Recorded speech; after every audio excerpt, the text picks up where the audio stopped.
So this is a 2011 Mac Mini I got for around 10 bucks. Now before you say I'm full of crap, here is a listing from an auction. I won for 10 euros and 35 cents. In the listing, the seller described the computer as turning on but not having any video output. Now, I've always liked the idea and the form factor of the Mac Mini. Back in the 80s and 90s, Apple always had the reputation of producing unnecessarily expensive products. And up until the return of Steve Jobs and the introduction of the iMac, they didn't really have an entry-level product under 2,000 bucks. And even though the first iMac brought the prices down significantly, it was still an all-in-one computer. So with the Mac Mini, they finally had a real contender for a budget-friendly PC. You know, I wish I had a nickel for every time somebody asked me that. Why doesn't Apple offer a stripped-down Mac that is more affordable? And so today, we think we know what they have in mind, and we're introducing it. It's called the Mac Mini. And this is what it looks like. It's very, very tiny, and it has a combo optical drive, a slot load, and it's really tiny. So this is a very robust computer, but it's very, very tiny. This is how tiny it is. So even though this computer really appealed to me, I've never actually owned one. So I was happy to get my hands on a machine like this for cheap, just to have a Mac Mini to play around with and to see how well it can perform. So when I got the machine home, I wanted to test it out. Upon plugging the thing in, it would beep and display a blinking light. So to me, that seemed like a RAM issue. I wanted to take a look inside, and I was pleasantly surprised of how easy that is to do on this model. Given the reputation of the Apple products nowadays, people tend to forget that they were actually quite repairable and upgradable back in the day. After opening the machine up, I could see that there was no RAM installed, so that explains that. Luckily, I had a couple of spare DDR3 RAM sticks, so after popping them in, I tried booting the computer up. I could see the fan turning on, and I got the Apple chime. But after hooking this thing up to my monitor, I got no output at all. So I thought perhaps this thing just has a bad HDMI port. And since this thing also has a mini display out, I just used my little HDMI converter to test out that output.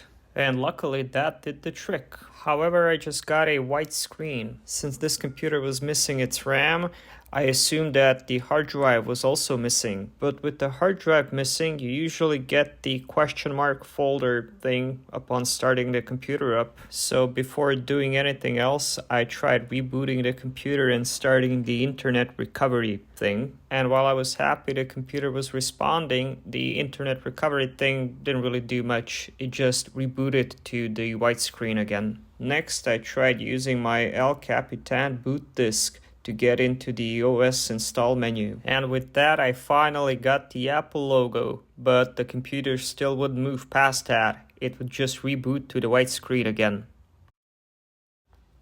I even tried the verbose mode, where you hold Command plus V upon startup. That gives you this command prompt looking thing, which tells you the boot status of the computer. But after reviewing the info, I couldn't really tell why the computer wasn't moving past the white screen. So I thought it was time to open the machine up again and to check the hard drive situation. Since I never worked on a Mac Mini before, I didn't really know where the hard drive bay is supposed to be, but I figured it was under that metal cover. So after removing that, I indeed found a SATA connector. I had a couple of 2.5-inch SSDs lying around, so I've decided to use that instead of a hard drive. Now, I was trying kinda hard to fit that SSD in the hard drive bay, but after looking it up, I found that to properly install the hard drive or the SSD, you pretty much have to take the whole machine apart. Which is kind of stupid if you ask me, so I just kind of left it there while I was testing it. It's not a big deal, it's not a spinning hard drive.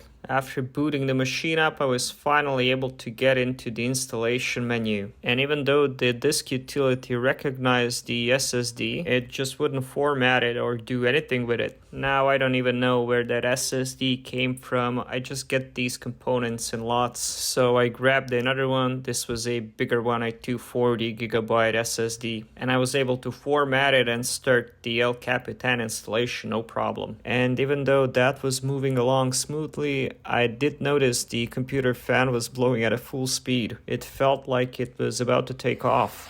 Jesus. Helicopter! But the OS installed fine, and in about half an hour I got to the desktop. I was anxious to test out all the functions of the machine, but then this happened.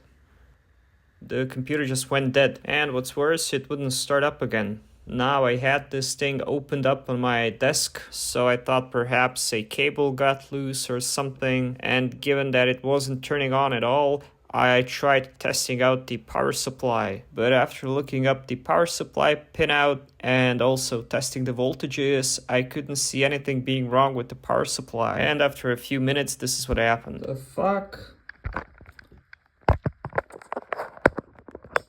So it just randomly turned on. That's weird. So I've proceeded to test out some of the basic functions of the computer, and thankfully I never experienced that power failure again. So since the computer seemed to be responding well, I've decided to button this thing up and do some more tests. Okay, so I got this thing working, I guess.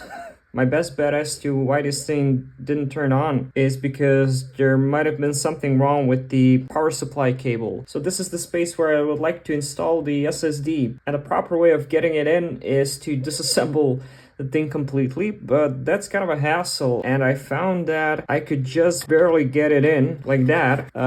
So that's what I'm gonna try to do because I don't feel like disassembling this thing. We're gonna try putting this thing in somehow. Yeah, so this is how it goes in. It's just that we don't really have much clearance for this cable. Yeah, this is not how this should be done, but hey, you know, sometimes you just gotta do what you gotta do. Yeah, I mean, I guess. Also, this is the Wi-Fi antenna, so that fellow should go in here, I guess like that, and then I guess you install it like that. So yeah, I'm just gonna hope for the best and put the screws in. Let's try turning this thing on and see whether or not it boots. Okay, here we go. Awesome. Good. So since this was a fresh installation, I didn't really have much software to test. So I've downloaded Chrome and tried testing out how this thing performs browsing the web. And I was honestly surprised because this didn't really feel any different to my modern browsing experience. This thing did 1080 playback with no problem and no drop frames, which is kind of impressive for a 13-year-old machine with 4 gigs of RAM. I've also decided to update the OS on this thing, and after looking it up, I found that High Sierra is the highest OS this thing can run natively. Now, I'm sure there are ways of getting around that, but to be honest, High Sierra is a modern enough operating system for my needs. After a successful update, I've decided to give this computer a good clean. The computer wasn't terribly dirty or scuffed up. It was really in quite a good condition, but I still wanted to give it a wipe with alcohol and a microfiber cloth.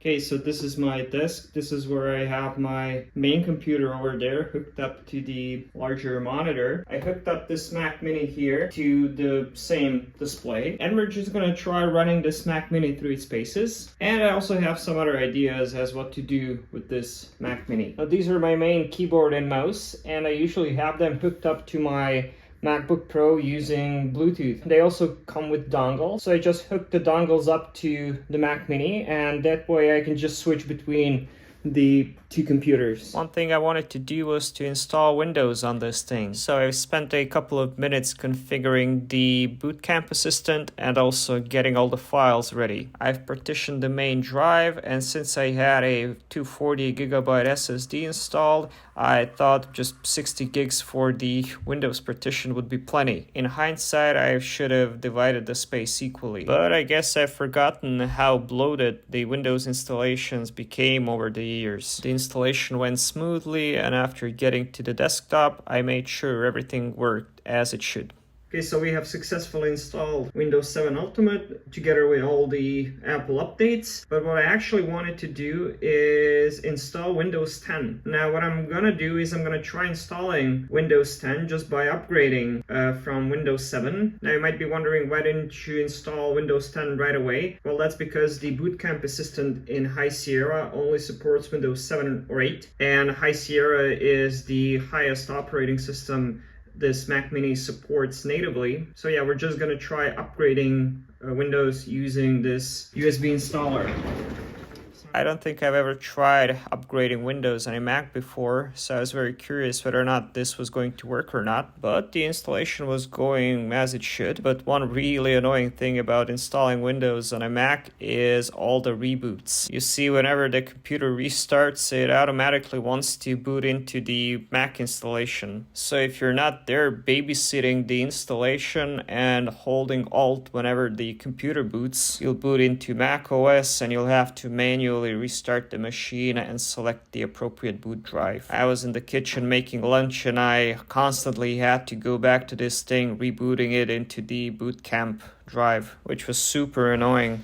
Jebote pasu pičku. I guess one way around that would be changing your boot drive in Mac OS, but I didn't really feel like doing that. Now I did run into a couple of errors while installing Windows 10, but upon restarting the computer, the installation seemed to be moving along. Now, even though I had my doubts about this, the installation actually finished successfully and I was greeted with a Windows 10 splash screen. Hi! After testing the system out, I found that the majority of things were working, but there was also a couple of things that needed sorting out, like the sound. So after downloading and installing Apple Boot Camp drivers, pretty much everything worked as it should. Woohoo! Okay, so this little $10 Mac Mini has turned out to be quite a neat machine, and I have it here running alongside my main computer. And yeah, I'm gonna leave it there under my monitor because this thing makes for a great Windows 10 machine, and all the Windows 10 machines I have are either like desktops or they're laptops, and they're all stored away somewhere. So I'm gonna keep this thing on my desk and use it as a backup Mac machine and also as a Windows 10 machine, because I actually don't have a Windows 10 machine handy here on my desk. I do have my Mac Pro down there, but that's a Snow Leopard and XP machine, so that's for XP gaming. But yeah, I'm gonna keep this thing here, and yeah, I'm just gonna use it. And I do have some plans on how to use this thing and test it, so I'm gonna spend the next couple of days just playing with this thing. And it pretty much does everything I would normally do with my computers, which is amazing because this is a 13-year-old computer. What I've also done is I've ordered some 16 gigabyte RAM sticks, which I'm going to install as soon as they come from China. I didn't want to get them locally because they're quite expensive, and given that I've spent $10 on this, I don't really feel like spending a 30 or 40 bucks on a 16 gigabyte RAM kit. So I've actually ordered that, and it was, I don't know, around 10-15 bucks, and it's going to be coming in the next month. So I'm going to upgrade this thing to 16 gigabytes of RAM. It's running a 240 gigabyte SSD, which performs wonderfully. It just starts up really fast, and yeah, I'm really happy with that. And since I already had the 4 gig RAM sticks and the SSD, I didn't really pay anything to upgrade this machine. It all just kind of worked, which is awesome. So I'm going to load this up with a couple of applications I usually use, and yeah, I'm just gonna customize this to my liking, and I'm just gonna use it. So I've spent some time customizing this thing and installing all the productivity software I usually have on my Macs. I've installed Microsoft Office, iMovie, GarageBand, and a couple of other applications. Now, as for the Windows side of things, me personally, I don't have too many applications I need to run in Windows. But of course, one thing Windows definitely does better than macOS is gaming. So I thought, what better way of testing the capabilities of this machine than installing Crysis. And even though Crysis installed fine from the retail release, I ran into a couple of issues which just have to do with the type of gaming I'm used to. See, I enjoy collecting PC games, but the majority of PC games I have are from the late 90s to mid to late 2000s. And that's primarily 32-bit era of PC games. And my particular installation here was 64-bit. Now, even though 64-bit Windows 10 can run 32-bit applications, I did run into issues installing and running some of my 32-bit games. It took me ages scouring the dirtiest parts of the internet, finding all sorts of updates, patches, and cracks to get this goddamn Crysis release running on my Windows 10. Hell yeah! Awesome. And even though I've managed to get to the main menu and also to the intro animation, as soon as the animation finished playing, I got a black screen. So I've tried all sorts of workarounds, like importing my own save files, running the game in compatibility mode. Nothing worked until I found a tutorial for a workaround by some beautiful soul in some god-forgotten forum from like 2013. Oh. Well, thank fuck.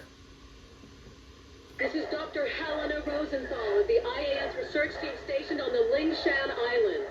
So after finally getting in game, I was really curious to see the performance. And given how low spec the computer is, I was really surprised to see the results. This thing was getting steady 30 to 60 FPS on mid settings. And given that this thing only has 256 megs of VRAM and 4 gigs of RAM, I thought that was very respectable. The game was very playable, and I had the feeling that it ran even better than my XP machine, even though it took quite a long time to get there. So one thing I wanted to add to this thing to make installing games easier is a super drive. And given the all-around aluminum exterior of this thing, I think it looks great plopped on top of it. So I've tried installing various games from my collection, ranging from early 2000s, mid 2000s, all the way up to late 2000s. I actually have some new old stock PC games I got for like $1 a piece. So I've decided to unbox them and to try them out. But most of them had issues installing or running, and then the other ones just took up too much space. But some of them, like UT 2004, ran just fine. And I've actually chosen to install this one on an external SD card because of space limitation. And it ran perfectly, even on holy shit settings. And getting that SD card to work was a pain in the ass. See, I got the majority of Apple hardware working just fine, but for some reason that SD controller just didn't like any drivers I threw at it. So in the end, I don't even know which drivers ended up working. But as you can see here, this game is running well over 100 FPS straight off of that SD card. Bless you. Yeah, my wife got sick. So I was happy to see this thing can game, and I wanted to move to the macOS installation. And I thought, what better way of stress testing this thing than to try editing this very video on my new Mac Mini. So I've hooked my iPhone up, and this thing had no issues importing all the videos to the Photos app, and then from there I've imported them to iMovie, and I know iMovie is for idiots, but it's what I've used for the last, I don't know, 15, 20 years, so I'm quite used to it. But when I uploaded the footage to iMovie, it just looked kind of washed out. And that's because these older versions can't actually process the HDR the modern iPhones. So I've read that you can use Handbrake to convert and strip the videos from the HDR format. But that didn't seem to work for me. And even if it did, I didn't want to upload the video in a lower quality. So no, the footage you're seeing now wasn't edited on a machine from 2011, but if my main computer died or whatever, I guess I technically could edit and upload my videos using this little guy. So overall, what are my thoughts on Mac Mini? In many ways, this was an era of awesome Apple design. Laptops, all-in-ones, and desktops from this era were designed to be not only beautiful, but repairable, upgradable, and last forever. I mean, just look at it. Even after more than a decade of service, this thing still looks sexy and performs great. And even though I wouldn't want to use this computer as my daily driver instead of my modern Mac, in many ways this thing is better than a modern MacBook. Sure is more upgradable and has more ports. Thank you so much for watching, and if you have a Mac Mini or you had it, please share your experiences with it. I'll see you in the next video. Cheers.